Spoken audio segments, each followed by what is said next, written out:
how long chapter 9 is. We'll see what we can get done. Okay, so sit on this chair. Oh, things hurt. All right, so sit at my podium, take off my mask. You're all far enough away from me. Okay, chapter 9 is called A View to a Death. Who died? I bet Jack dies. Jack dies, doesn't he? I'll say I already know who dies because I accidentally read chapter 9. Okay. He dies. Shh, just listen. A View to a Death. There was later back in the 80s, there was a James Bond film called A View to a Kill. So, all right. A View to a Death, chapter 9. Over the island, the buildup of clouds continued. Remember, there was a storm. It looked like it was rolling in. The weather was changing, and the groups had split. The boys had split into two groups. We have Jack and his hunters who caught that pig and slaughtered it in chapter 8 and stuck its head on a stick, which then Simon thought was the Lord of the Flies, and so Jack and his hunters have invited any of the other boys who want to join them in a feast. Okay, we have meat. Come see us. Maybe we'll let you. Okay, because Jack wants to be in charge, and so this is his way of luring the others to his group. They wouldn't vote him out, so he's made his own group. A steady current of heated air rose all day from the mountain and was thrust to 10,000 feet. Revolving masses of gas piled up the static until the air was ready to explode. By early evening, the sun had gone, and a brassy glare had taken the place of clear daylight. Even the air that pushed in from the sea was hot and held no refreshment.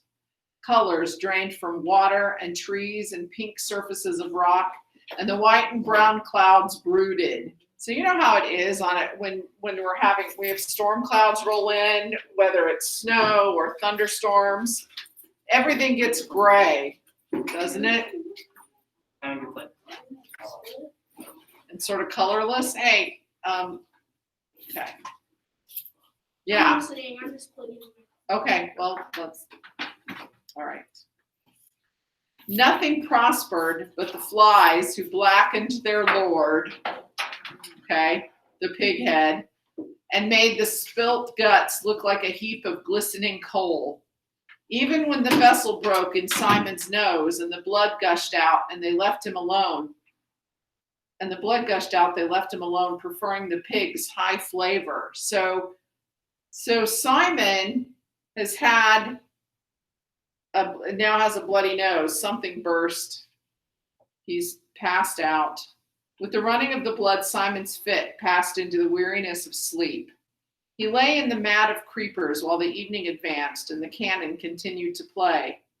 At last he woke and saw dimly the dark earth close by his cheek. Still he did not move, but lay there, his face sideways on the earth, his eyes looking dully before him. Then he turned over, drew his feet under him, and laid hold of the creepers to pull himself up. When the creepers shook, the flies exploded from the guts with a vicious note and clamped back on again. Simon got to his feet. The light was unearthly. The Lord of the Flies hung on his stick like a black ball. Simon spoke aloud to the clearing. What else is there to do?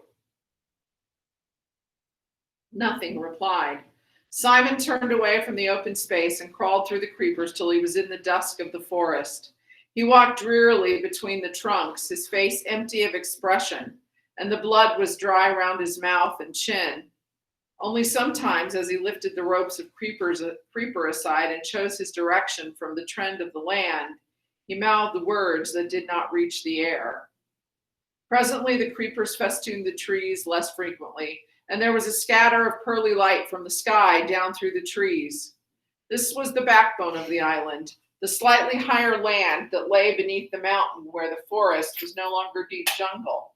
Here there were wide spaces interspersed with thickets and huge trees, And the trend of the ground, girls, do not talk. And the trend of the ground led him up as the forest opened. He pushed on, staggering sometimes with his weariness, but never stopping. The usual brightness was gone from his eyes, and he walked with a sort of glum determination, like an old man. So, as I said before, it seems that Simon is prone to maybe epileptic seizures of some kind. That's what I know he was dehydrated too, but the way this was stated, it sounded like this wasn't the first time Simon had had some kind of fit. And it may have been the reason why he tended to go off by himself in this little hiding place, because he didn't want the others to maybe see it when it was happening. A buffet of wind made him stagger, and he saw that he was out in the open, on rock, under a brassy sky. He found his legs were weak and his tongue gave him pain all the time. When the wind reached the mountaintop, he could see something happen, a flicker of blue stuff against brown clouds. He pushed himself forward, and the wind came again, stronger now, cuffing the forest heads, till they ducked and roared. Simon saw a humped thing suddenly sit up on the top and look down at him. He hid his face and toiled on. So this was the parachutist, okay, that was dead, that the others think is a beast. The flies had found the figure too. The lifelike movement would scare them off for a moment so that they made a dark cloud round the head. Then, as the blue material of the parachute collapsed, the corpulent figure would bow forward, sighing, and the flies settled once more. Now, corpulent means fat. I don't know if you know this. What happens to a body, whether it's a human body or an animal body, when it's dead, what's one of the stages that occurs? It does, but before it expands with all the gases and everything, so it gets really big, and that's what's happened to this body also. Okay, and then either it bursts or it collapses, and yeah. So one phase of the decomposition is this expansion. Okay, so that's what's going on. Simon felt his knees smack the rock. He crawled forward, and soon he understood. The tangle of lines showed him the mechanics of this parody. He examined the white nasal bones, the teeth, the colors of corruption. He saw how pitilessly the layers of rubber and canvas held together the poor body that should be rotting away. Then the wind blew again, and the figure lifted, bowed, and breathed foully at him. Simon knelt on all fours and was sick till his stomach was empty. Then he took the lines in his hands. He freed them from the rocks and the figure from the wind's indignity. At last he turned away and looked down at the beaches. The fire by the platform appeared to be out, or at least making no smoke. Further along the beach, beyond the little river and near a great slab of rock, a thin trickle of smoke was climbing into the sky. Simon, forgetful of the flies, shaded his eyes with both hands and peered at the smoke. Even at that distance, it was possible to see that most of the boys, perhaps all of the boys, were there. So they had shifted camp then, away from the beast. As Simon thought this, he turned to the poor broken thing that sat stinking by his side. The beast was harmless and horrible. The news must reach the others as soon as possible. He started down the mountain, and his legs gave beneath him. Even with great care, the best he could do was a stagger. So this is what's going on with Simon. Now we switch over to Ralph. Bathing, said Ralph. That's the only thing to do. Piggy was inspecting the looming sky through his glass. I don't like them clouds. Remember how it rained just after we landed? Going to rain again. Ralph dived into the pool. A couple of little ones were playing at the edge, trying to extract comfort from a wetness warmer than blood. Piggy took off his glasses, stepped primly into the water, and then put them on again.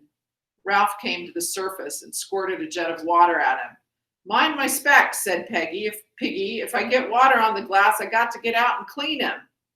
Ralph squirted again and missed. He laughed at Piggy, expecting him to retire meekly, as usual, and in pained silence. Instead, Piggy beat the water with his hand. Stop it, he shouted. Do you hear? Furiously, he drove the water into Ralph's face. All right, said Ralph. Keep your hair on. Piggy stopped beating the water. I got a pain in my head. I wish the air was cooler. I wish the rain would come. I wish we could go home. Piggy lay back against the sloping side of the pool. His stomach protruded, and the water dried on it. Ralph squinted up at the sky. One could guess at the movement of the sun by the progress of a light patch among the clouds. He knelt in the water and looked round. Where's everybody? Piggy sat up. Perhaps they're lying in the shelter. Where's Sam and Eric? And Bill? Piggy pointed beyond the platform. That's where they've gone. Jack's party. Let them go, said Ralph uneasily. I don't care. Just for some meat. And for hunting, said Ralph wisely, and for pretending to be a tribe and putting on war paint. Piggy stirred the sand underwater and did not look at Ralph. Perhaps we ought to go too. Ralph looked at him quickly, and Piggy blushed. I mean, to make sure nothing happens. Ralph squirted water again. Long before Ralph and Piggy came up with Jack's lot, they could hear the party. There was a stretch of grass in a place where the palms left a wide band of turf between the forest and the shore. Just one step down from the edge of the turf was the white blown sand of above high water. Wait, what? Just one step down from the edge of the turf was the white blown sand of above high water, warm, dry, trodden. Below that again was a rock that stretched away toward the lagoon. Beyond was a short stretch of sand and then the edge of the water. A fire burned on the rock and fat dripped from the roasting pig meat into the invisible flames. All the boys of the island, except Piggy, Ralph, Simon, and the two tending the pig, were grouped on the turf. They were laughing, singing, lying, squatting, or standing on the grass, holding food in their hands. But to judge by the greasy faces, the meat eating was almost done, and some held coconut shells in their hands and were drinking from them. Before the party had started, a great log had been dragged into the center of the lawn, and Jack, painted and garlanded, sat there like an idol. There were piles of meat on lean green leaves near him, and fruit and coconut shells full of drink. Piggy and Ralph came to the edge of the grassy platform, and the boys, as they noticed them, fell silent one by one, till only the one boy next to Jack was talking. Then the silence intruded even there, and Jack turned where he sat. For a time he looked at them, and the crackle of the fire was the loudest noise over the droning of the reef. Ralph looked away, and Sam, thinking that Ralph had turned to him accusingly, put down his gnawed bone with a nervous giggle. Ralph took an uncertain step, pointed to a palm tree, and whispered something inaudible to Piggy, and they both giggled like Sam. Lifting his feet high out of the sand, Ralph started to stroll past. Piggy tried to whistle. At this moment, the boys who were cooking at the fire suddenly hauled off a great chunk of meat and ran with it toward the grass. They bumped Piggy, who was burnt, and yelled and danced. Immediately, Ralph and the crowd of boys were united, relieved by a storm of laughter. Piggy once more was the center of social derision, so that everyone felt cheerful and normal. Jack stood up and waved his spear. Take them some meat. The boys with the spit gave Ralph and Piggy each a succulent chunk. They took the gift, dribbling. So they stood and ate beneath a sky of thunderous brass that rang with the storm coming. Jack waved his spear again.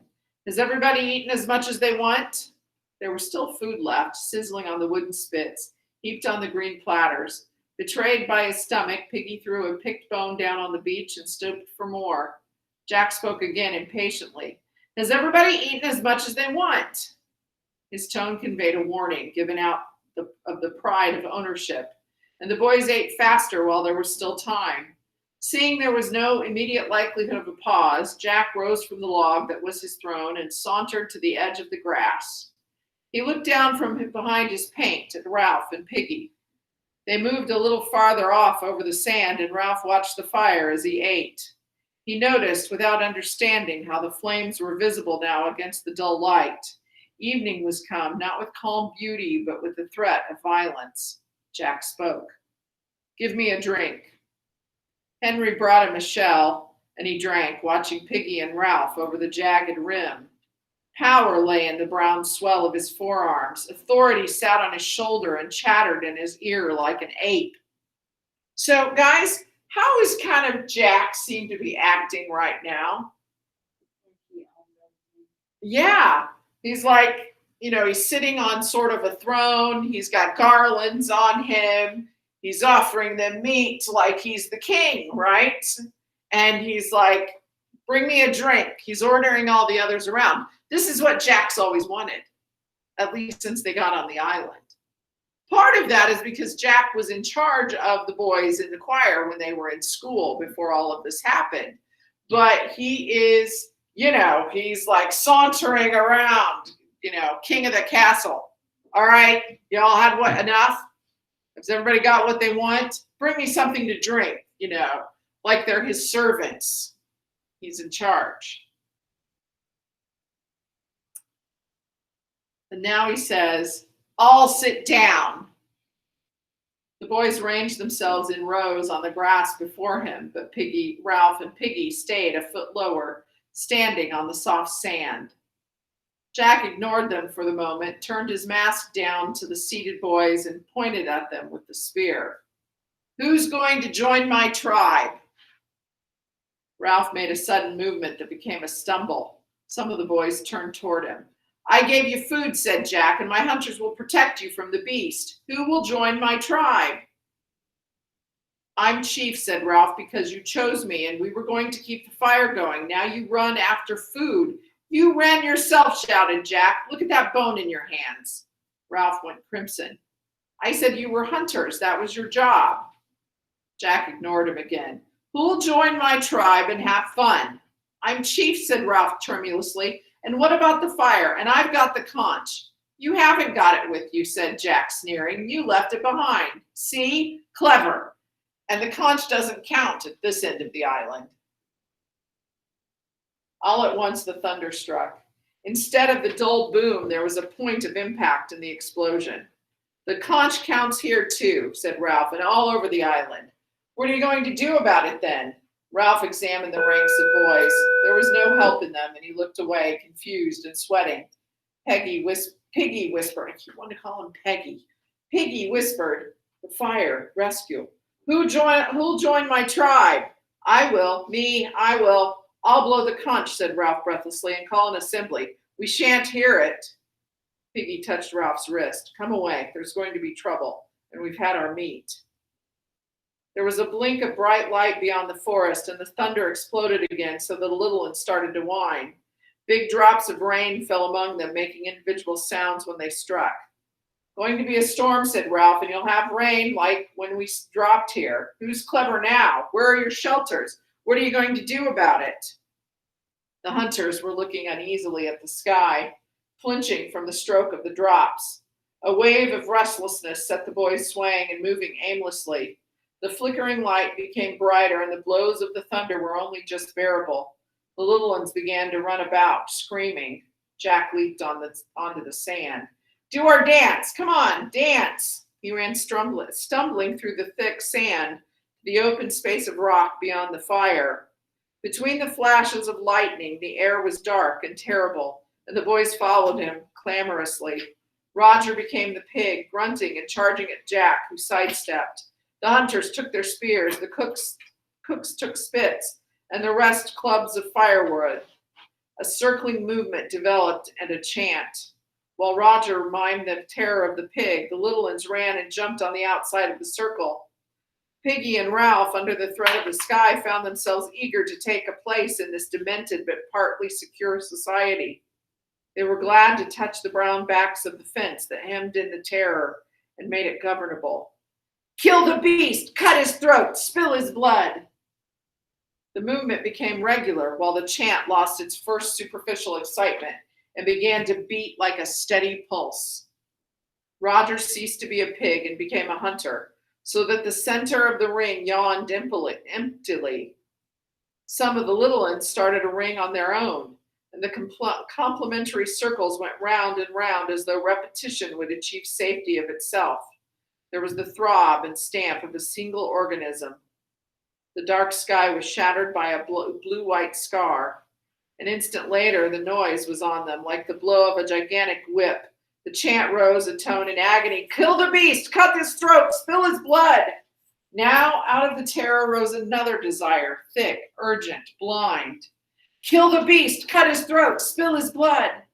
And the blue-white jagged scar above them and the sulphurous explosion beat down. The little ones screamed and blundered about, fleeing from the edge of the forest, and one of them broke the ring of Biggins in his terror. Him! The circle became a horseshoe. A thing was crawling out of the forest. What's crawling out of the forest? Simon. Oh, they kill Simon. It came darkly, uncertainly. The shrill screaming that rose before the beast was like a pain. The beast stumbled into the horseshoe. Kill the beast, cut his throat, spill his blood. The blue-white scar was constant, the noise unendurable. Simon was crying out something about a dead man on a hill. Kill the beast, cut his throat, spill his blood, do him in. The sticks fell and the mouth of the new circle crunched and screamed. The beast was on its knees in the center, its arms folded over its face. It was crying out against the abominable noise, something about a body on the hill. The beast struggled forward, broke the ring, and fell over the steep edge of the rock to stand by the water. At once the crowd surged after it, poured down the rock, leaped on the beast, screamed, struck, bit, tore. There were no words and no movements but the tearing of teeth and claws. Then the clouds opened and let down the rain like a waterfall.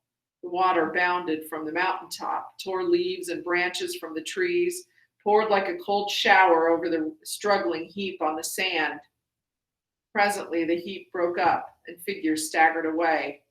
Only the beast lay still, a few yards from the sea.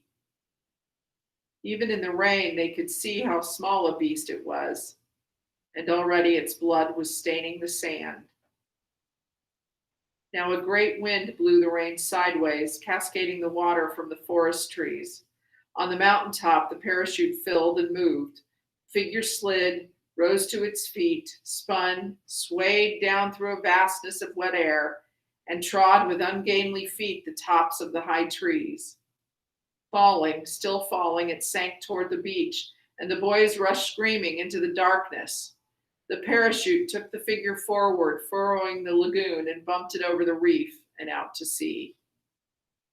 Toward midnight, the rain ceased, and the clouds drifted away so that the sky was scattered once more with the incredible lamps of stars. Then the breeze died too, and there was no noise save the drip and trickle of water that ran out of clefts and spilled down leaf by leaf to the brown earth of the island. The air was cool, moist, and clear, and presently even the sound of the water was still. The beast lay huddled on the pale beach, and the stains spread inch by inch. The edge of the lagoon became a streak of phosphorescence, which advanced minutely as the great wave of the tide flowed.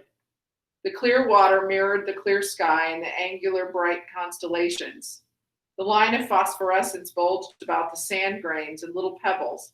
It held them each in a dimple of tension, then suddenly accepted them with an inaudible syllable and moved on.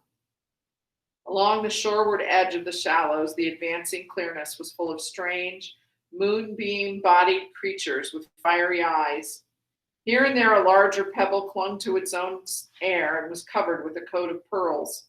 The tide swelled in over the rain-pitted sand and smoothed everything with a layer of silver. Now it touched the first of the stains that seeped from the broken body, and the creatures made a moving patch of light as they gathered at the edge. The water rose farther, and dressed Simon's coarse hair with brightness. The line of his cheek silvered, and the turn of his shoulder became sculptured marble. The strange attendant creatures, with their fiery eyes and trailing vapors, busied themselves around his head. The body lifted a fraction of an inch from the sand, and a bubble of air escaped from the mouth with a wet plop. Then it turned gently in the water. Somewhere over the darkened curve of the world, the sun and moon were pulling, and the film of water on the Earth planet was held, bulging slightly on one side while the solid core turned. The great wave of the tide moved farther along the island, and the water lifted, softly, surrounded by a fringe of inquisitive bright creatures, itself a silver shape beneath the steadfast constellations. Simon's dead body moved out toward the open sea. And that is chapter 9. So Simon died. They killed Simon. They killed Simon. What had they become? Savage. Savage, but also it was a mob mentality. Have you ever heard that phrase before? Okay. Where people, no matter how good you might be, no matter how sane you might be, sometimes we get caught up in a mob mentality and don't listen to the logic of our own brains or even hear what someone else is trying to stop you from doing. Okay. Well, have you seen, how many of you have seen Beauty and the Beast? Okay. Near the end of the film, Gaston gets everybody all excited, gets the whole village caught up in this mob mentality, and they go after the beast. Okay? He said, we have to kill him. Kill the beast. This is what's happening right here. It's the same idea that, you know, they've got caught up. Yes, their savage sides have come out, and they don't even see, they don't even hear that it's Simon. And he's trying to tell them that there's a dead body up on they're so caught up in this mob mentality. Have you, I don't know, I can't remember how many years ago this happened. One of the reasons, well, how many of you have ever been Black Friday shopping? Okay. So years ago when Black Friday shopping first became popular, and even up until maybe 5 or 10 years ago, Black Friday shopping, the stores would open at a certain time in the morning, like 6 a.m. or 5 a.m. in the morning. And there would be great deals, and Walmart, Target, and places like this. And there would be these huge crowds waiting to get in. Well, I don't know if you are old enough to remember this, but they've changed all of that. Most stores don't wait like that, don't wait and open their doors at 5 a.m. They're like, hey, we're going to be open all night long. Come in when you want to. Part of that is because a few years back, there was a death. In fact, there had been more than one. It wasn't that lady who got trampled. Well, I think there was a lady who was trampled, but there was also a young man who worked in the store. He went to unlock the doors and was trampled to death because this mob. Now, were they out to kill someone? No, they were out for some sale, and all they could think about was getting in those doors, and he was trampled to death and killed. And I think, like I said, there's been more than one. But that's another way of a mob mentality. Got to get to the sale. You have one thing on your mind. And that's what happened here. I'm pretty sure it was like she was with her son, and he was little or something. And